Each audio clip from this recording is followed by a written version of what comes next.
UERN, Universidade do Estado do Rio Grande do Norte. Larissa Maciel é moçoroense, repórter, comentarista e apresentadora esportiva da TCM, Telecom e criadora do blog Larissa Maciel. Inclusive já podem começar a acessar o blog, né? Larissa cresceu entre os fãs do esporte, né? E é jornalista por vocação e analista por amor a esta área de profissional em específico. Seja bem-vinda, Larissa. Obrigada e bom dia a todos. Bom dia.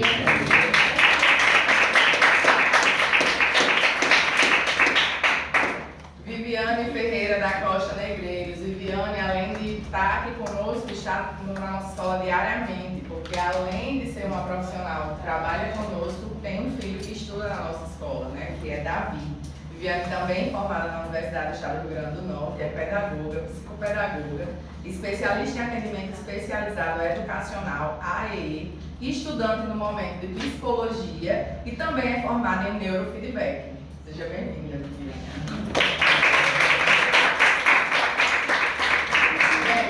Vocês podem, acho que Larissa pode iniciar, Larissa vai falar um pouquinho da formação dela, né, gente? Como foi a escolha dela, como foi o processo de graduação, como ela está hoje, e aí a gente abre para vocês fazerem comentários e perguntas e depois a gente passa para a Viviane, tá certo? Américo, pode ser assim ou você quer que as duas falem logo? Não, perfeito. Ok, vamos iniciar nossas tiradas. Bom, de novo, primeiramente, bom dia a todos vocês. É um prazer estar aqui falando sobre um pouco do que eu faço também diariamente, que estaria fazendo, inclusive, agora se não estivesse aqui. Mas, na verdade, tudo começou muito lá na minha infância. Às vezes as pessoas, né, influenciam muito também as nossas escolhas. Geralmente, devido ao mercado de trabalho, as escolhas elas podem partir justamente para o que está mais em evidência, vamos dizer assim, medicina, direito, enfim, que a gente escuta muito isso. E eu, desde o início, na verdade, sempre fui uma pessoa muito ligada ao esporte. A minha família, tradicionalmente, desde os meus 4, 5 anos de idade, me colocava de frente a uma televisão para assistir futebol e eu não entendia por que era tão importante sentar de frente a uma televisão para assistir alguém ganhar uma partida qualquer de campeonato brasileiro, enfim. Meu avô materno era uma das minhas maiores referências em relação a isso. E sempre que eu estava do lado dele, ele dizia, ó, esse time está fazendo isso, esse aqui está fazendo aquilo. E eu comecei a me interessar por estudar. Ao longo dos anos, então, virou um hobby, virou uma paixão. Escolhi um time para torcer, ao contrário do que muita gente fala, eu escolhi um time para realmente vestir a camisa. Pesquisei histórias de clubes brasileiros para escolher. Para quem ficou curioso, eu sou corintiana. Só quem gostou foi a Alessandra. Mas tem uma explicação plausível e eu explico por quê. Eu pesquisei todos os times, né? E na época eu fiquei bem em dúvida sobre um time de massa. Um time que realmente tem muita torcida, né? Eu selecionei 3 pelo menos para torcer, que seriam Flamengo, óbvio, né? Corinthians e também o Vasco pela história social que o Vasco tem. Ainda bem que eu não escolhi o Vasco, né? Porque eu caí Mas o Corinthians eu escolhi justamente pelo papel que o Corinthians tem em relação a ser uma equipe do povo, uma equipe de massa ligada às tradicionais periferias de São Paulo. Além disso, também tem uma história muito bonita em relação à democracia, né? Um clube que sempre defendeu muito a democracia ao longo do tempo. Então foi por isso que eu escolhi o Corinthians para torcer e até hoje eu sou corintiana hoje. E aí contrariei totalmente minha família, né? Minha família toda flamenguista. A bonita aqui resolveu ser corintiana e eu fui explicar para o meu avô que era uma vontade minha e tal. E o tempo foi passando, eu comecei a pensar por que não utilizar as redes sociais, que na época o Twitter estava começando a crescer. E aí eu disse, legal essa ferramenta aqui para comentar um pouco sobre o que eu penso sobre futebol. Eu comecei a fazer análise de cada jogo que o Corinthians fazia. Eu assistia, obviamente, os jogos, dava minha opinião através de um pequeno blog que eu já tinha na época. E aí, quando eu vi, o meu blog já estava alcançando São Paulo, Rio de Janeiro, eixo sul do país, e o pessoal, então, uma menina lá de Mossoró está comentando sobre o Corinthians. E a gente gosta disso. Comecei a ganhar seguidores por causa desse blog que eu comecei a alimentar. E na época, eu estava já vivendo, digamos, o fim do ensino médio, e justamente a velha pressão. O que é que você vai ser? O que é que você quer ser quando crescer e tal? Já escolheu o curso? Já começou a pensar? Eu pensei em psicologia, eu pensei em cardiologia, não tem condição nenhuma para isso. Pensei em direito também, porque eu gostava muito de ler. E aí meu pai, não, faz direito e tal. Eu disse, não sei, vou pensar. E comecei a fazer cursinho para isso. Só que todo pra mim e disse assim, tá errado. Você passou pelo menos 5 anos da sua vida comentando futebol nas redes sociais e não vai cursar jornalismo? Eu parei assim e disse, realmente faz sentido, né? Em tese era para eu migrar para o jornalismo. Na minha família não tinha nenhuma referência em relação a isso, a maioria médicos veterinários, bancários, economistas, nada uma coisa a ver com a outra com o jornalismo. Eu não conhecia muito bem a área, a não ser assistir os programas esportivos, enfim. E aí eu disse, tá, vamos tentar jornalismo. E aí, justamente por começar a gostar do jornalismo, no meu primeiro ano que eu consegui passar em jornalismo na UERN, eu lembro demais que a primeira aula era uma aula voltada à parte mais teórica dos artigos, né? E um dos professores perguntou a cada um de nós que estavam na turma qual era o objetivo de cada um dentro do curso. Aí, óbvio, né? Primeira aula você fala, não sei o que eu estou fazendo aqui ainda, eu gostei da área e vim aqui para ver se dá certo. Muita gente, não sei ainda e tal, qual área que eu quero atuar no jornalismo. Eu acho que eu fui a única da sala que falei. Eu entrei na UERN para ser jornalista esportivo. Aí o professor olhou assim para mim e eu disse, eu entrei apenas com esse objetivo fundamental de eu vou finalizar o meu curso para ser jornalista esportivo. Eu quero esse diploma para ser jornalista esportivo. Ele disse, por que você está tão decidida? Porque é o que eu sei fazer. É o que eu gosto de fazer, é o que eu sei fazer, é o que eu me proponho a fazer. E aí, realmente, desde o primeiro ano de curso na UERN, por sinal, um curso maravilhoso, que se alguém tiver interesse em cursar, seja radialismo, jornalismo, publicidade, é um curso muito rico hoje, um dos melhores do país, por sinal, em relação ao UERN, uma referência que a gente tem muito orgulho de falar em relação a Mossoró. E aí, logo no primeiro ano, cursando jornalismo, ainda uma estudante, né? Eu estava já trabalhando no portal Meu Timão. Vocês, meninos que também gostam de esporte, talvez já tenham visto um site chamado Meu Timão, que é também ligado ao Corinthians. Eu comecei a trabalhar diretamente com esse site ligado ao Corinthians, né? Todos os dias escrevia ainda sobre o Corinthians. Depois surgiu a primeira oportunidade na TCM, ali em 2015. E aí eu ainda muito menina, né? Começando agora a profissão, literalmente estudando, né, para jornalismo, estava com muito medo. Naturalmente, por ser uma mulher, e infelizmente é uma realidade, né? É um ambiente completamente predominantemente masculino. Então, quando eu entrei e que disseram, essa menina vai ser repórter esportiva, todo mundo já começou a olhar assim, por quê? E aí eu disse, porque eu gosto, porque eu quero, porque eu sei, eu estou aqui para isso. E aí começavam as velhas perguntas. Você sabe o que é impedimento? Você sabe qual é a regra básica do futebol? Então, lá vai eu ter que todos os dias lidar com essa pressão boba, mas que infelizmente é uma realidade dentro do esporte. E aí eu comecei na TCM como estagiária. Foi realmente uma novidade muito grande, porque eu estava apenas no segundo período do curso, então era muito recente. Eu estava aprendendo muito ainda em relação a tudo que tinha dentro do jornalismo. Mas como eu já tinha uma certa vivência em relação a jornalismo de redes sociais, facilitava muito o processo, né? E aí eu passei pelo menos um ano trabalhando diretamente na TCM, no campeonato estadual, aqui, né, Potiguar, Maramunas, enfim. E sendo setorista, na época eu fui setorista do Potiguar. E passei um ano na TCM, infelizmente, né, trazendo o lado, né, complicado da profissão, que qualquer mulher, infelizmente, também pode sofrer também dentro do mercado de trabalho. Eu só saí da TCM porque eu sofri assédio moral, na época. Uma pessoa, um chefe lá, que simplesmente não gostava do fato de eu estar na equipe por ser mulher, decidiu que eu não deveria permanecer. Passou, eu fiquei bem desgostosa comigo. Continuei estudando jornalismo, continuei me aperfeiçoando em relação à profissão, me formei. E aí eu sempre dizia muito, eu acho que eu nunca mais volto para lá, eu acho que nunca mais eu volto para lá, porque eu fiquei meio traumatizada por tudo, né? E curiosamente, quando eu terminei o curso, em 2019, que eu me formei, eu estava com o diploma na mão, eu já recebi uma ligação da TCM. Ei, a gente está precisando de uma apresentadora para o programa teleesportivo, você quer vir? Aí eu disse, não sei. E fiquei com aquela coisa, não sei. Findei voltando lá, e aí eu pensei que ia passar por fase de teste, essas coisas assim, mas nem precisei passar. Realmente, quando eu cheguei lá, a gente já conhece o seu trabalho, não precisa se apresentar mais, só vem para dentro e acabou a história. E aí eu decidi, né, que a partir dali eu não seria apenas uma apresentadora, que inclusive foi o tema do meu trabalho de conclusão de curso. Quando eu finalizei jornalismo na UERN, eu trabalhei com duas apresentadoras muito conhecidas em todo o país, que é Renata Fã, do Jogo Aberto da TV Bandeirantes, e também na época Fernanda Gentil, da TV Globo, né, que estava ainda no esporte, hoje ela está no entretenimento, lamentavelmente. E aí eu peguei recortes nas redes sociais dos comentários que elas faziam em relação a uma situação específica. Só que, por outro lado, os comentários negativos, infelizmente, predominantemente masculinos, mandando lavar roupa, mandando ir para a cozinha, mandando sair do esporte porque não é o lugar da mulher. E esse foi o meu trabalho de conclusão de curso. Mostrar que, infelizmente, nós registrarmos uma vitrine, que é a televisão brasileira, que é você colocar a sua imagem à disposição da sociedade para trazer informação, muitas vezes você também é agredida em diversos setores da sua vida, como é o caso da Fernanda Gentil e também da própria Renata Fã, que convivem com isso constantemente, né? Finalizei o curso com esse intuito, esse objetivo de mostrar que as mulheres sofrem muito na apresentação também, seja lá de esporte ou de outra coisa que seja predominantemente masculino.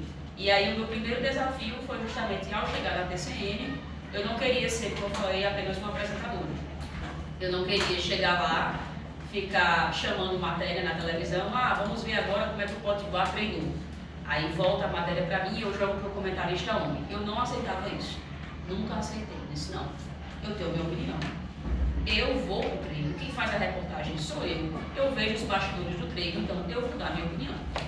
E aí foi quando eu decidi criar o meu próprio blog voltado apenas para o futebol, o esporte do RN, que inclusive eu achava que era uma das maiores lacunas em relação ao esporte daqui. Geralmente você vê um portal falando de Flamengo, de Corinthians, de Vasco, é totalmente comum, tem muitos para isso.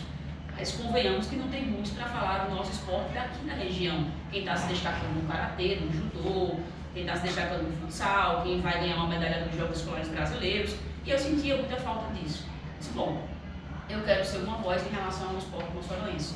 O que eu puder colocar na vitrine as pessoas que batalham pelo nosso esporte, eu vou colocar. E assim nasceu o meu blog, o blog Larissa Maciel, ainda no ano de 2019. É tanto que o título, digamos assim, do meu blog é Jornalismo, Opinião e Informação. Deixando muito claro que a minha opinião sempre vai estar presente, doa a quem doer. E começou muito assim. No início, claro que foi uma novidade, eu já comecei com um texto bem pancada, criticando inclusive a gestão pública do município em relação ao Nogueirão e também ao ginásio Pedro Ciarline. E aí, claro que já gerou uma repercussão, por ser também da TCM, né, o pessoal já começa a reconhecer. Aí estamos agora em 2022, né? E graças a Deus eu posso, pelo menos, dizer que já selecionei algumas pequenas conquistas, posso dizer assim, na minha vida. Uma delas é ser a primeira mulher jornalista esportiva a ter um blog no estado. É um pioneirismo, graças a Deus. Não tem outra mulher que escreva sobre esporte como eu, Daniela, inclusive uma pena, deveria ter mais. Né? Eu também sou a primeira comentarista de TV aqui do nosso estado. A primeira vez que eu comentei um jogo de futebol aqui pelo RN foi na Série B de 2017 ou 2020. E também sou a primeira apresentadora, comentarista e repórter numa tacada só, né? Faço de tudo um pouco. Se brincar, inclusive estou até começando a narrar também. Do nada comecei a narrar jogo de futebol e vou me aperfeiçoar nisso ao longo do tempo. Hoje tenho o meu blog, né? Atuo diariamente no meu blog. Tenho muito orgulho de falar que no meu blog você vai abrir. E não tem só futebol. Claro, futebol é o camarão do esporte. É o que todo mundo quer ler, é o que todo mundo quer saber. Vai começar com todo mundo, naturalmente, todo mundo quer falar de futebol. Mas se você entrar hoje, agora, no meu blog, você vai ver que tem judô, taekwondo, vôlei, futsal, handball, basquete. Até sinuca, se brincar, eu estou falando também. Então, tem espaço para todo mundo dentro do meu blog para mostrar e valorizar os atletas aqui, sejam amadores e profissionais também da nossa região. Além disso, esse ano eu lancei o meu primeiro livro como jornalista exclusiva, o Entre Linhas, que nasceu muito do nada. É um livro voltado apenas para o protagonismo feminino. Eu acho que você cita Dandara, né? Sim, Dandara Christian. Dandara Christian está entre uma das histórias, né, inclusive muito felizes também que traz dentro do meu livro. É um livro sobre equipes femininas de Mossoró e também sobre atletas femininas de todo o Rio Grande do Norte, inclusive Dandara, Samira Carneiro, Alice Melo, nomes bem conhecidos aqui da região, e começa com Celina Guimarães Viana, que é a mulher, no caso, que primeiro voltou no Brasil, né, no mundo, vamos dizer assim, mas que além disso, para quem não sabe, é uma curiosidade de spoiler em relação ao meu livro, Celina Guimarães não é só a primeira mulher que voltou no no Brasil e na América Latina. Celina Guimarães é a primeira árbitra de futebol do mundo. Infelizmente, ninguém valoriza isso. Mas Celina Guimarães foi a primeira mulher que começou a arbitrar ainda de saias em um tempo completamente machista dentro aqui do ambiente de Mossoró, em campos de bairro, enquanto ela ensinava futebol aos alunos dela, porque na época, para quem não lembra, o futebol vinha da Inglaterra e ela já sabia inglês. Então ela traduzia os termos de futebol para os alunos dela e também era árbitra. Então é um pioneirismo gigantesco em relação a Celina Guimarães. O livro traz 35 histórias de mulheres, equipes femininas, amadoras e profissionais. Então o meu livro é composto inteiramente de mulheres, como uma forma de marcar as mulheres no tempo, mostrar que sim, temos espaço dentro do ambiente esportivo como um todo, e para que as mulheres se sintam mais à vontade e estar também presente nesse meio. Infelizmente, quando eu estou na beira do gramado, digamos assim, eu estou rodeada de homens o tempo todo, então é muito raro eu olhar para o lado e ter uma mulher do meu lado e fico assim, eita, você está aqui hoje, por quê, né? O que é que está acontecendo? Você é uma novidade para mim. Infelizmente, acontece muito. Mas aos poucos a gente começa a ver que tem meninas na capital, tem meninas na região lá de Açu, por exemplo, e que estão começando a povoar mais essa área. Claro, tem muito medo, tem muita resistência, mas particularmente uma coisa eu botei na minha cabeça e acho que é a melhor coisa que eu posso dizer a vocês hoje. Só busquem uma profissão que faça vocês realmente realizados. Ah, dinheiro é top, adoro dinheiro. Pense numa coisa boa, é gastar. Mas infelizmente não é o ponto principal de felicidade. Eu garanto a vocês, eu falo isso com muita leveza no coração, que quando eu acordo de manhã, que eu sei que eu vou atualizar o meu blog, que eu vou apresentar o esporte na TCM, que eu vou falar dessas equipes e tudo mais, eu acordo realizada. Eu não acordo com raiva, eu não acordo chateada porque eu vou trabalhar, muito pelo contrário, eu fico com mais vontade ainda de trabalhar porque eu sei que tem muita informação para dar. Geralmente as informações em primeira mão, quem é o próximo técnico do Potiguar, quem é o próximo jogador que vem para o grupo moçoroense, o que está acontecendo com o Baraunas, tudo isso me motiva muito todos os dias. Então, eu poderia ter escolhido outra profissão. Muito provavelmente eu ia estar completamente triste com a minha escolha, talvez realizada no termo financeiro, mas triste por não acordar todos os dias e sentir essa vibração que eu sinto a cada jogo que eu faço. E olha que é jogo de segunda divisão. Primeira divisão do RN, não é nada, convenhamos, assim, bacana de acompanhar, né? No máximo uma BCI América, que é bacana, tem um clássico, um Potiguar e Baraunas, que é um clássico também é bacana, mas convenhamos que o futebol daqui tá bem complicado de, né, prestigiar. Mas no meio de tudo isso tem justamente as pequenas conquistas. Eu acho que 2022 é o melhor ano da minha vida em relação à profissão. Eu estou completamente realizada com o meu blog, onde eu estou, que é na PCM. Esse ano, mais uma vez, fui comentarista dos jogos do Campeonato Estadual, segunda, primeira divisão, e acho que o melhor feito do ano, além do meu livro, foi ter participado da transmissão do Amazon Prime nas oitavas de final da Copa do Brasil, Ceará e Fortaleza, esse ano, simplesmente com a narração do Thiago Leifert. Então, parece surreal falar isso, mas foi uma coisa que aconteceu assim, do nada. Eu aqui em Mossoró e os caras me notaram lá em São Paulo, né? Então, assim, às vezes parece que a gente está vivendo um mundinho aqui na cidade, que a gente nunca vai ser notado, mas a gente pode ser notado a qualquer momento. E justamente em junho desse ano, no momento em que estava tendo Copa do Brasil, óbvio que eu estava acompanhando, estava estudando, estava lendo, eu recebi uma ligação do Amazon Prime e perguntaram: você tem interesse de fazer um jogo com o Thiago Leifert? Aí eu... Não, nem um pouco.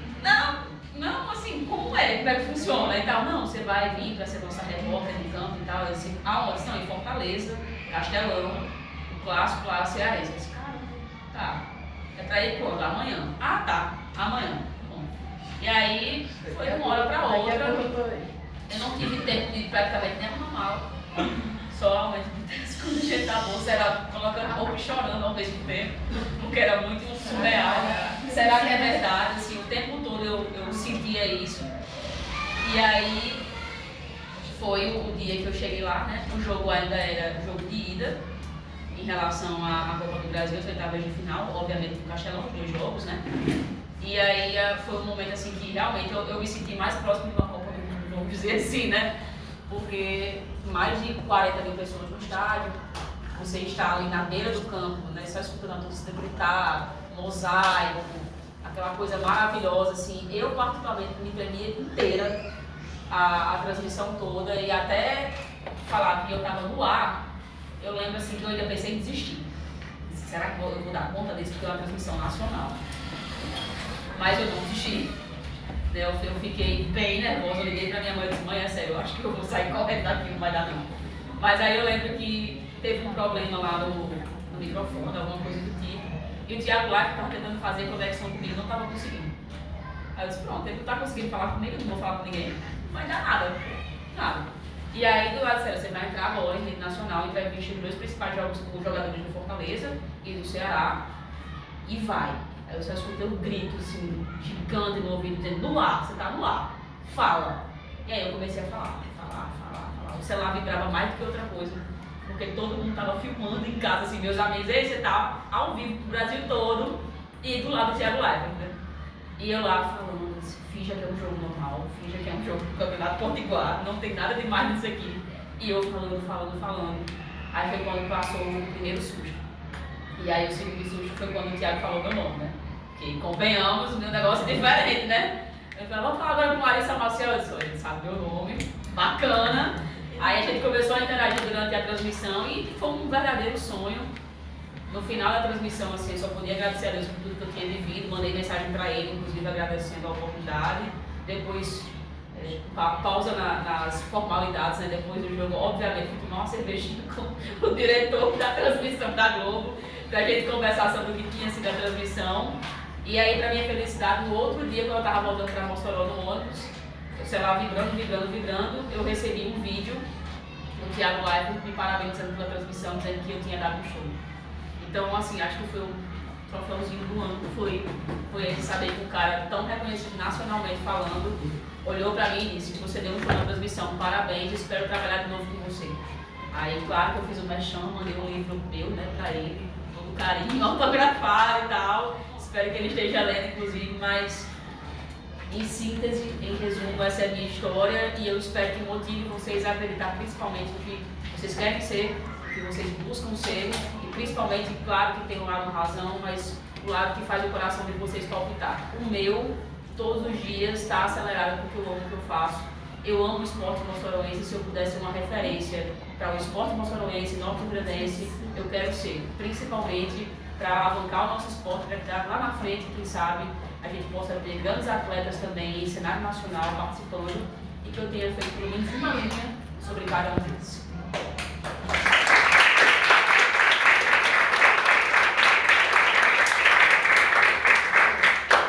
Já são 9 horas, vamos deixar a Viviane dar continuidade, que aí a gente pega o bloco todo de vocês no final, tá certo?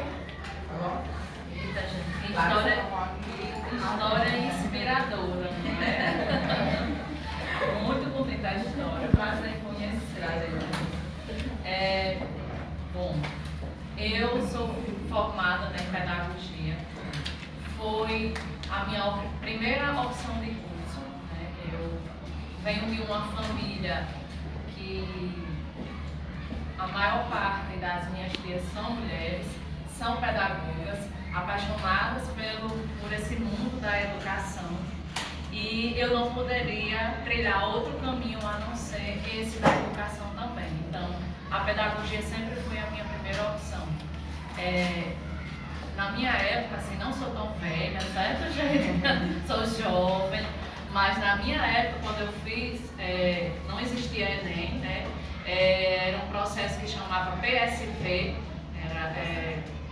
que existia. Foi, deixa baixo. Era um processo vocacional, então a gente fazia uma prova com disciplinas relacionadas à área em que a gente ia atuar. Então não tinham todas as disciplinas que vocês veem agora que se estudar para o Enem. Eram disciplinas específicas para a área. Então, assim, estudei, né, terminei meu ensino médio já para entrar no vestibular. Não passei no meu primeiro vestibular, porque a gente sabe que o nervosismo conta muito, né, na hora que a gente vai fazer uma prova. E quando nós estamos lá pela primeira vez, a gente tem toda aquela responsabilidade que a gente carrega. E eu que vinha dessa família de professoras, eu tinha ali uma responsabilidade. E passei no meu segundo vestibular, mas fiquei em segundo lugar dentro da classificação, né, para o curso. E comecei a estudar pedagogia. A pedagogia, quando a gente fala em pedagogia, a gente pensa em crianças, em trabalhar com crianças. Mas a pedagogia, ela abre um leque muito grande de possibilidades. Além de você atuar dentro de uma sala de aula com crianças, do ensino infantil até o fundamental menor, né, que é o quinto ano. Mas existem outras possibilidades, né? Quando eu entrei já se falava em pedagogia empresarial, que é quando o pedagogo atuar dentro das empresas. Então eu via essa possibilidade, mas acabei indo para a educação porque eu realmente me apaixonei por esse mundo. E eu costumo dizer que a faculdade, entrar na universidade, entrar na UERN, abriu inúmeras portas na minha vida. Eu venho de uma família que não é uma família humilde, né? A minha mãe, ela não estudou, diferente das irmãs dela que estudaram, que se formaram. Eram pessoas que vinham do interior, saíam do interior para estudar aqui em Mossoró. E ela não estudou, foi a única das irmãs que não se formou. Então, foi um divisor de águas entrar na universidade, porque aí eu comecei a vislumbrar uma vida diferente, uma nova vida, novas possibilidades, e realmente eu tive.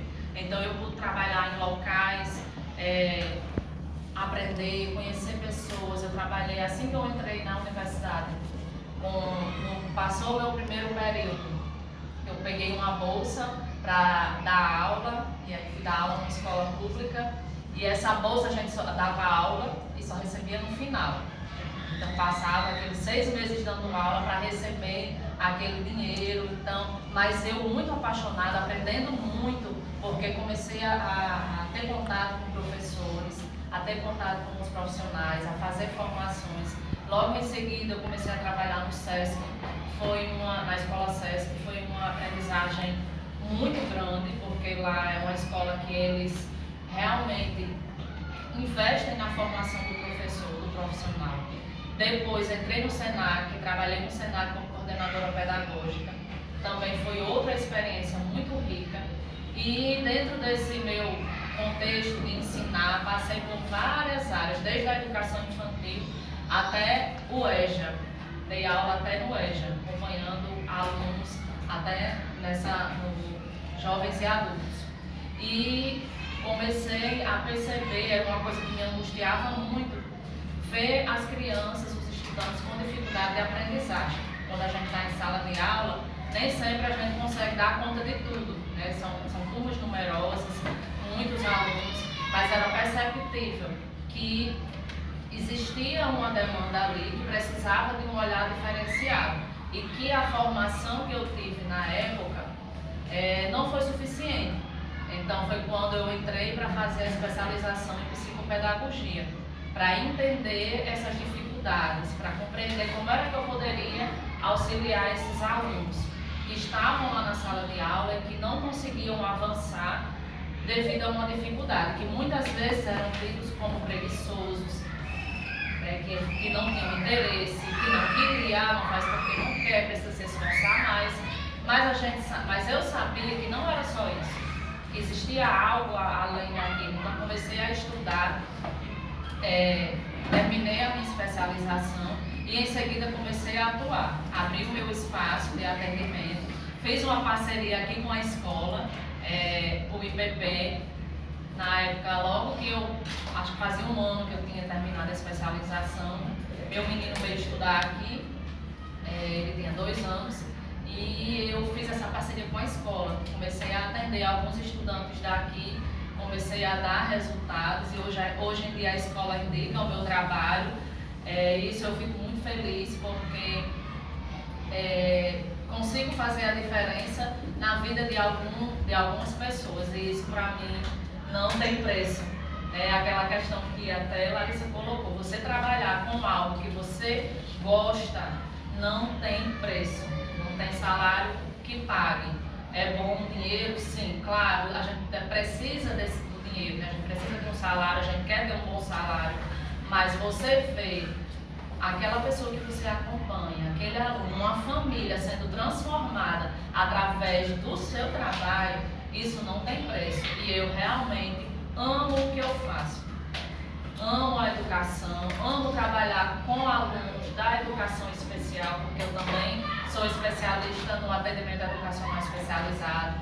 Trabalhei por um tempo no estado, né, que eu sou concursada também no estado do Rio Grande do Norte. Numa sala de recursos, então eu acompanhava alunos com deficiência, alunos com transtorno, TDAH, autismo, dificuldade acentuada de aprendizagem, que é quando a criança não tem diagnóstico, mas ela tem uma dificuldade que precisa de uma atenção específica.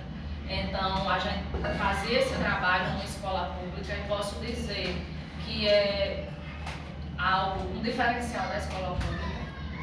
Ter uma sala de recursos voltada para esse atendimento. Precisa melhorar ainda? Muito. Ainda precisa, tem muitas coisas que precisam melhorar. Mas você tem um espaço dedicado a isso, com um profissional que é capacitado para enxergar esse aluno, que muitas vezes ele é despercebido. Ele fica no canto da sala, muitas vezes ele desiste dele mesmo, porque já não consegue ver outra possibilidade, já tentou tanto e continua escutando, você precisa se esforçar mais, você precisa tentar. E a gente, da educação especial, a gente faz esse trabalho de resgatar esse aluno, de chamar o professor, de fazer com que o professor compreenda aquela dificuldade, porque a gente não pode culpabilizar o professor.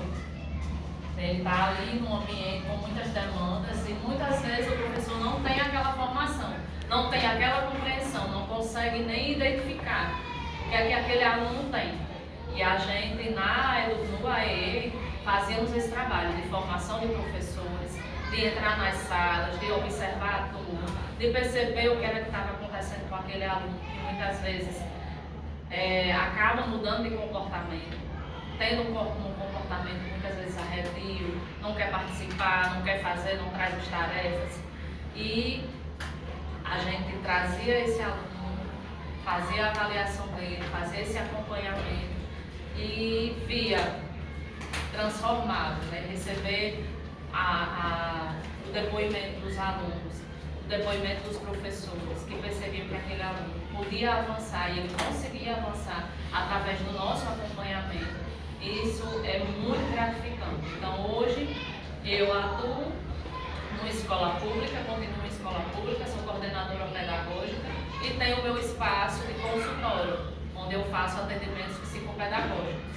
Faço a avaliação, que é quando recebo esse estudante para identificar qual é a dificuldade, o que é que está causando aqui, porque a dificuldade de aprendizagem ela é um sintoma de algo que está errado, de algo que não vai bem. Ela é apenas um sintoma, tem algo por trás. Pode ser fatores emocionais, pode ser em relação ao conteúdo, defasagem do conteúdo, pode ser algum transtorno. E aí, na avaliação psicopedagógica, eu faço esse trabalho de investigar a causa e intervir. E aí, a segunda etapa é como se fosse, vamos dizer, entre aspas, o tratamento. Então, a gente faz a avaliação, elabora um plano de intervenção e, a partir daí, a gente vai trabalhando aquelas habilidades que precisam ser estimuladas. Fazemos a orientação à escola, né, com os encaminhamentos. E também, se for necessário, encaminhamos para algum outro profissional médico, no caso de quando a gente levanta a hipótese de transtorno de aprendizagem ou transtorno do neurodesenvolvimento. E o trabalho do psicopedagogo é esse, fazer esse resgate. Eu tenho muitos depoimentos de muitas famílias que eu acompanhei, que viram a sua vida, porque não é só a vida do aluno, a família também é influenciada, né, pela transformação daquele estudante. E isso para mim, assim, é maravilhoso. Eu sou muito realizada com a minha profissão e vou reforçar o que Larissa falou. Escolham algo que vocês amem fazer. Não escolha algo, porque eu vou fazer medicina porque o médico tem um status social, o médico ganha bem. Não. Façam algo que vocês realmente se identifiquem. Algo que faça com que vocês acordem todo dia com vontade de fazer a diferença. Transformar a vida de outras pessoas. Fazer a diferença na vida de outras pessoas. E que vocês possam se sentir realizados. Realmente realizados com aquilo que vocês fazem. E o dinheiro a gente corre atrás, né? Vai trabalhando e vai fazendo a nossa caixinha. E é isso, pessoal.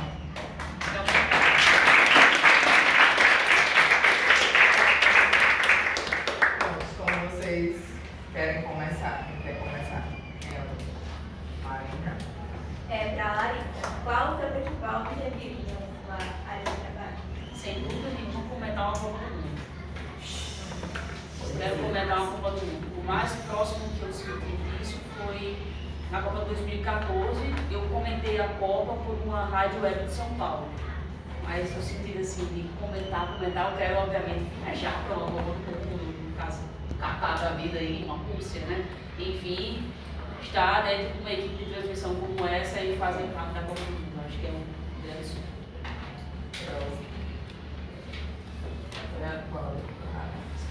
Para a Larissa, você já pensou em algum momento de desistir do jornalismo? Passou pela sua cabeça? Não, acho que não.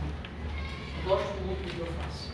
Realmente, eu lembro que no início, meu pai dizia muito, você tem que ter que desistir, né? Você ainda pode voltar atrás. Mas assim, todos os dias, como a gente já falou, né, é muito estimulante fazer parte do jornalismo. Hoje, eu me estimulo sempre com o que eu estou fazendo, e até mesmo nos dias assim, mais cansativos, mais difíceis em relação também à informação, à apuração. O bacana é você também ter o reconhecimento, né? O reconhecimento é o melhor feedback possível, e às vezes até num dia mais assim, surreal, você recebe uma ligação, você recebe uma mensagem, você encontra alguém no supermercado que para e diz: ah, você é aquela jornalista que fala de esporte, adoro você. Então, só isso já é um combustível assim, que não me faz pensar em desistir. Larissa, eu queria saber da sua percepção. Quais os conhecimentos que ajudam no jornalismo, no desenvolvimento da profissão, tirando em questão da faculdade? Cara, primeiro você tem que realmente gostar muito de ler, né? Faz parte do processo, assim. Jornalista, ele não pode ter preguiça de ler em hipótese alguma. Ele tem que ler diariamente, o tempo todo, até um outdoor que você estiver passando na rua, leia. Porque pode ter uma informação ali na entrelinha que você não está percebendo, que pode ser a matéria do seu próximo jornal, da sua próxima reportagem. E a outra coisa que eu também aprendi muito é que você tem que saber ter um elo, um diálogo com as pessoas. O jornalista sem uma fonte, ele não é nada. Ele é só uma pessoa que vai escrever que hoje o dia está ensolarado porque de acordo com a previsão do tempo não vai chover. Mas quando você tem um leque de fontes, de pessoas que podem lhe ajudar a trazer uma informação, isso ajuda muito no seu processo de apuração jornalística. Às vezes eu estou, sei lá, sem o conteúdo e alguém chega para mim, e como aconteceu essa semana, por exemplo. Aí você soube que o goleiro Maltos não vem mais para o Potiguar? Aí eu parei e disse: não soube não. Me disseram isso aí, veja se é pertinente. E aí ontem no feriado eu dei uma pesquisadinha, era pertinente. Aí eu, o cara não vem mais. Por que será que o cara não vem mais? Então alguém me deu um toque, do nada, às vezes é nem uma pessoa ligada ao jornalismo, mas alguém escutou alguma coisa, famoso burburinho de bastidor. Eu fui lá, apurei a informação, realmente era real, e aí o Potiguar teve que se posicionar porque eu postei. Então, querendo ou não, tudo isso mexe muito com o fazer jornalístico diariamente. E outra coisa que eu acho que para quem quer ingressar na área, agora batalha muito com questão de fake news. Nossa senhora, é um desafio gigantesco. Porque até mesmo agora na época da pandemia, um dia eu recebia áudios assim, sei lá, dizendo: morreram 150 pessoas no hospital Wilson Rosário em Mossoró. Eu ia dizer: gente, isso não é informação verídica. A informação verídica não é essa. É essa, né? Lá vou eu, como jornalista, ter esse papel também de mostrar que existem notícias que estão circulando, que são, infelizmente, mentirosas e que desinformam, que não agregam em nada também na sociedade. Então, nesse sentido... E foi um número que cresceu muito, né? Não, assim... Das fake news. E o pior de tudo é que quando a gente tem, por exemplo, no fact-checking, que a gente fala, né? Você buscar se realmente é fato, é fake, o povo fica puto. Porque você realmente chega nisso. Não, mas é mentira, só que ele disse, não é mentira, eu disse, é mentira, irmão. Já aconteceu comigo de, esse ano, num jogo de futebol aqui na segunda divisão, a ambulância ter que atender um jogador porque ele teve um mau surto na partida. Ele passou mal, não se alimentou direito e tal. A ambulância leva ele para o Tarcísio Maia. Do nada, 5 minutos depois chegou no meu WhatsApp aqui. O jogador teve um princípio de infarto, não foi? Eu disse, não. O jogador não teve um princípio de infarto. Ele passou mal porque não se alimentou direito e está apresentando febre. Já estava circulando no WhatsApp que o jogador teve um princípio de infarto, que foi socorrido dentro do estádio do Verão, não sei. Então, assim, olha o nível da desinformação que a gente está vivendo. Aí tu imagina, por exemplo, se o cara não é daqui, se o cara é, sei lá, do sul do país, e a mãe dele está lá escutando o jogo com nós, e imagina que o filho teve um princípio de infarto por uma informação falsa. É muito grave. Então, assim, o tempo todo dentro da transmissão eu fiquei, gente, vamos reforçar que não foi o princípio de infarto. Que ele está bem, a gente vai mostrar que ele está bem depois, a gente vai conversar com ele, com a equipe de saúde, para mostrar que realmente não era uma informação verídica. Então, os principais desafios são esses. Hoje, infelizmente, muita gente não quer ler mais. Sei lá, eu posto goleiro Maltos não vem mais ao Potiguar porque teve proposta melhor. A pessoa se baseia apenas no meu título, ela não vai clicar na matéria para ler por que ele escolheu a proposta melhor. O que aconteceu nos bastidores? Às vezes é importante você ler tudo o que aconteceu para poder estar a par da informação, né? Pelo contexto da coisa. Às vezes a pessoa quer que esteja tudo numa linha só, no título, né? E para quem gosta muito de trabalhar com esporte, pensa em trabalhar com esporte, o que eu posso dizer é leiam sobre todos os jogadores do mundo, o tempo todo, os atletas do mundo, principalmente campeonatos mundiais que ninguém dá valor, até mesmo para Olimpíadas, por exemplo. Como é que aquele atleta chega a estar numa Olimpíadas? Tem um caminho, né? Ele não pula na Olimpíada, né? Ele passa por campeonatos mundiais. Então você vai ter que estudar sobre como ele chegou até ali. Então, uma transmissão da Rede Globo, geralmente um jornalista, um comentarista, ele recebe um roteiro de 25 páginas, citando desde a altura do atleta, a peso, onde ele passou, onde ele nasceu, para você saber de tudo daquela pessoa. Então, literalmente, é ler. E, claro, se interessar pela área que você vai escolher. Você pode escolher pelo jornalismo geral, que aí você vai ter que falar de tudo um pouco, ou se não, jornalismo econômico, político, que também é um desafio muito grande, esportivo, enfim, tem muita área bacana do jornalismo que dá para se engajar. Benício. É para Viviane. Quais são as maiores dificuldades encontradas na sua profissão? Hoje, assim, como eu trabalho em duas áreas, na educação, hoje em dia, eu trabalho em escola pública, então os desafios realmente é o investimento na escola pública. Então, eu trabalho numa escola, estou como coordenadora, eu digo que estou porque eu sou concursada como professora, né? Mas aí acabei indo para essa função de coordenação, escolhida, né, pela gestão da escola para ocupar essa função. Mas acabando a gestão, posso voltar para a minha sala de aula sem problema. E aí, um dos desafios que eu vejo hoje, estando na coordenação pedagógica, é esse olhar dos governos para a escola pública. Na escola que eu trabalho hoje, para vocês terem ideia, nós temos turmas que não tiveram professor de ciências durante todo o ano. Aí vocês imaginem uma turma de 9º ano que vai sair para o ensino médio que não viu a disciplina de ciências. Então, esse é um dos maiores desafios. E fica por isso, a gente tenta de todas as formas. Quem está dentro do chão da escola, nós tentamos de todas as formas. Até mesmo ir para a sala de aula, dar aula de ciências, como nós temos, a gente faz hoje um rodízio. E aí tem dias que é a coordenação que vai, tem dias que é a direção que vai para a sala, tem dias que é uma pessoa da secretaria, e a gente faz esse rodízio. É porque o Estado pede? Não, é porque a gente se preocupa com aqueles alunos. E aí nós vamos lá, pegamos o livro, vamos ver aquele conteúdo, vamos assistir vídeo, preparar uma aula para dar aula, para a gente não ver uma turma sair da escola sem ver pelo menos o básico. Esse é um grande desafio. E na área da psicopedagogia, o maior desafio, muitas vezes, é chegar até a família. É fazer com que a família reconheça que o filho precisa de ajuda.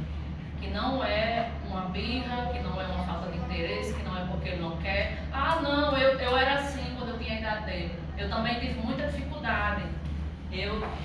Mas eu passei, tá aí, tô aqui. Ah, não, isso é bobagem. E aí passa um ano, passa outro ano, e aí a gente recebe, depois de 2 ou 3 anos, um aluno com uma baixa autoestima, que não tem mais confiança, que não acredita que é capaz. Aí a família, quando reconhece isso, depois de um tempo, aí vai chorar, aí vai se lamentar e a gente vai correr atrás do tempo perdido.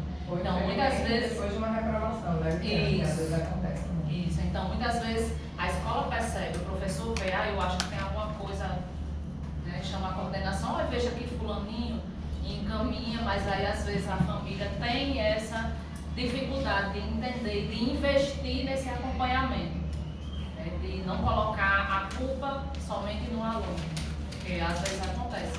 Ah, não, é porque não quer, não, é só... E às vezes não é. A maior parte das vezes não é. O aluno tem uma dificuldade, um entrave e precisa de auxílio. E a gente consegue dar esse suporte.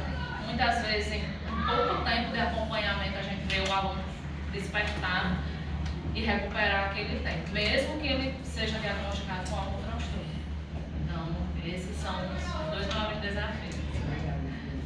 Ansley. Desculpa, primeiramente pelo nome estranho. Bom dia, né? Se o horário permitisse, eu queria fazer uma pergunta para as duas. Vá. E a primeira que eu queria fazer era para a Larissa. Eu ia fazer primeiramente, ia perguntar se você sonha em narrar algum jogo, mas você já disse que já narrou, né? Então eu queria saber como é a sensação de narrar um jogo. É bem divertido, assim. Na verdade, meu maior sonho sempre foi ser comentarista, né? Acho que era o auge, assim, do auge pra mim. Sou comentarista esportivo. Toda vida que eu comento alguma coisa que aparece, assim, os caracteres embaixo, comentarista esportivo, eu acho bem bacana. Mas, assim, narrar um jogo, eu acredito que é um desafio muito grande, porque você tem que realmente estar bem atento. E tem a diferença, jornal, por exemplo, TV, né? Você fazer pra TV e fazer pro rádio. Pra TV é bem mais simples, porque literalmente a pessoa tá vendo as imagens com você. Então você, no máximo, vai, sei lá, fulano passa a bola para lateral dentro do campo, desce em cruzamento, faz o cruzamento para a área e leva para o gol. Todo mundo está vendo isso. Agora, quando você está no rádio, é muito mais difícil, porque você vai ter que falar, por exemplo, qual é o sentido que o cara está jogando. Às vezes a gente fala, pegando no Nogueirão, fulano está jogando no sentido centro da cidade, fulano está jogando no sentido shopping, para poder entender qual é o lado. Se situa aí, você tem que citar tudo mesmo, porque você faz parte, na verdade, da mágica que acontece naquela cabeça da pessoa que está ouvindo você, né? No rádio. Fora então, a emoção que tem que passar, né? A bola que sai lá na bandeirinha, passou raspando a trave. Tudo. E outra coisa, no rádio a gente pode mentir. É um truque do jornalista, dá para dar uma mentirinha. Por exemplo, você errou o tempo do gol. Ninguém precisa saber, você está no estádio e a pessoa não está. Então, assim, sei lá, você perde o momento do gol e, eita, caramba, perdi o momento do gol. Aí você narra um pouquinho depois, porque você já viu o lance todo, né? E a pessoa não sabe que o gol saiu há 2 minutos. Mas você tem como fazer esse truque, porque realmente a mágica acontece na mente da pessoa, na imaginação. Outra coisa é a velocidade também. Outra né? coisa é a velocidade. Meu Deus do céu, quando eu narrei esse ano, eu narrei numa live no meu celular, no Instagram mesmo, porque a nossa equipe de transmissão do 95 FM não foi pro jogo. E o jogo ia ficar às escuras, tipo, não tinha ninguém transmitindo um jogo que era, acho que era o jogo do Baraunas contra o Alecrim. Era uma coisa assim, era Baraunas e Alecrim. Segunda divisão, né? Segunda divisão. E eu disse, cara, como é que eu posso quebrar essa lacuna, né? O que é que eu posso fazer? Vou ligar a câmera e vou fingir que eu tô narrando. Só que quando eu vi, eu tava narrando, porque eu conhecia todos os jogadores, que é também um desafio muito grande, você tem que saber a posição de cada um deles, a camisa que cada um deles veste, você tem que descrever a cor da camisa também. Então, tudo é detalhe para você contar, inclusive é muita informação. E aí, no meio da narração, você também tem, por exemplo, os jargões, né? Que você vai brincar um pouquinho com quem está ouvindo, vai falar sei lá, que coisa terrível que esse jogador tentou fazer, foi lá na Lua, alguma coisa você vai ter que brincar com algumas coisas. Rádio é muito divertido. Torna aquela coisa mais brincalhona. Foi uma das coisas que eu mais escutei quando acabou a narração.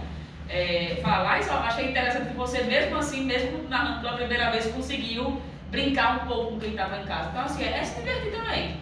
Você tem que pegar a narração para mostrar quem está no jogo e como está o jogo. Se o jogo tiver uma porcaria, fala que está uma porcaria. O jogo está uma tristeza. Tá horrível, uma pelada, ninguém quer ver isso aqui. Mas se o jogo estiver muito bom, você vai falar, tá fantástico, tá incrível, é um clássico gigante e tal. Tem que levar muito a questão da emoção. E quando você gosta do que você faz, aí fica muito mais fácil. Vamos ver a outra pergunta. E agora, para a Viviane, eu queria perguntar, quando você ajuda alguém, quais os métodos que você usa na sua área, que você trabalha na psicologia com as crianças? Pronto. Na psicopedagogia, nós temos acesso a alguns testes que não são restritos a psicólogos e que nós podemos utilizar dentro do ambiente clínico. Então, tem alguns testes que a gente mede a atenção, mede o nível de concentração, a gente mede o índice de aprendizagem relacionado à turma para ver se o conhecimento de conteúdos está adequado àquela faixa etária. A turma a gente mede também o nível do pensamento cognitivo, que é para verificar se a idade cronológica corresponde à idade mental, né? Que acontece, por exemplo, a criança quando tem um transtorno, uma síndrome de Down, por exemplo. Geralmente eles têm uma idade, vamos dizer, 11 anos, e o nível do pensamento cognitivo é um pouco abaixo do esperado para a faixa etária deles. Então eles precisam ser estimulados para que eles consigam sempre avançando e não fiquem infantilizados. Então a gente verifica isso também. Além de tem testes para verificar, tudo depende da queixa. Então quando eu recebo a família e o aluno ou o relatório da escola, e a gente anota a queixa. Qual é a dificuldade? Por que esse aluno chegou até mim? Aí a partir dessa queixa a gente seleciona os testes. Aí nós temos testes para verificar se tem relação com o TDAH, se tem relação com o autismo, se tem relação com uma dislexia, com uma disgrafia. Tudo vai depender do momento da queixa. Então, o primeiro contato que nós temos com a família e com o aluno. Aí a gente seleciona esses testes para poder levantar, após esse período de avaliação, as hipóteses. Então, eu posso levantar uma ou duas hipóteses. Se for necessário, encaminha para um outro profissional que vai confirmar ou descartar aquela hipótese. Geralmente, quando é hipótese de algum transtorno, a gente encaminha para um médico, um neuro, ou um neuropediatra, um neurologista, né? Se for criança, um neuropediatra, se não, um neurologista, ou psiquiatra. E aí ele vai fazer os testes dele e vai bater com o que eu mandei. Aí dizer, realmente está correto, a hipótese é essa mesmo. E aí ele faz o laudo. Se não, ele vai levantar outra hipótese, não, isso aqui não, a minha hipótese agora é essa. E o processo de avaliação, ele não depende só do psicopedagogo, é uma equipe multidisciplinar. Passa pelo psicopedagogo, se for necessário, um psicólogo, um neuropediatra, um psiquiatra, e para poder a gente fechar o diagnóstico daquele aluno. Respondi, Alexandre? Obrigado. A Alana vai fechar. Sério, por conta do nosso tempo. A Alana lá atrás. Eu quero fazer uma pergunta para a Larissa. Qual conselho você daria para nós meninas que querem seguir no ramo do jornalismo e lidar com esses comentários machistas que na maioria das vezes querem nos diminuir? Conselho bem simples, meta a cara. Não vai ter ninguém para passar a mão na sua cabeça e dizer assim, você vai aguentar, não, meta a cara. Vai ter horas que você vai ficar bem chateada com tudo que você vai ouvir, a maneira como as pessoas vão tratar você achando que você é menor simplesmente por ser mulher. Tem muita questão do mansplaining que, você tá lá assistindo um jogo e tem um carinha querendo aqui sempre explicar para você como esse jogo vai acontecer, sendo que você sabe, você tem noção do que está acontecendo. Então assim, meta a cara. Às vezes eu vou trazer uma informação muito complicada, que eu sei que é complicada, que vai gerar um burburinho. Já aconteceu de um cara não gostar do que eu comentei e chegar na empresa e dizer assim, demitam essa mulher. E não me demitiram, porque sabiam que eu estava trazendo a informação real. Então assim, é um desafio todos os dias, principalmente quando você coloca sua cara na televisão e sua voz no rádio. É uma responsabilidade muito grande você falar para pessoas, e as pessoas ouvirem você e levarem sua informação com credibilidade, com respeito principalmente, né? Mas meta a cara, vai embora, vai ter medo de entrar no estádio? Vai. O estádio é lugar para mulher? Não. Em que sentido? Estrutura. Não recebe bem uma mulher no estádio. Banheiros femininos são horríveis. Espaço para mulher trocar de roupa, horrível. Você como repórter esportiva vai ter que esperar jogador na boca do vestiário e dentro de um vestiário de jogador tá todo mundo pelado ao mesmo tempo. Então assim, você vai ficar super constrangida com isso, mas infelizmente ossos do ofício. Em qualquer momento os caras vão achar que cercar você vai diminuir. E acho que uma das melhores imagens que eu vi nos últimos anos foi um jogo de futebol que teve aqui no Brasil, em que a mulher era a árbitra do jogo, os caras rodearam ela e ela peitou todos eles. Não, a regra é essa, eu vou cumprir a regra. Então, se você quiser trabalhar com jornalismo, não sendo só esporte, mas também sendo outra área, saiba que você vai escutar mais elogio por você ser bonita do que você ser inteligente, ou porque você trouxe a informação certa. Ah, aquela jornalista é linda, né? Geralmente é o primeiro elogio que vem. Mas vai chegar um momento em que você vai ser reconhecida pela sua voz, pela sua personalidade, pelo que você traz de informação. Isso é o mais bacana. Então não tenha medo, em frente e vai dar certo.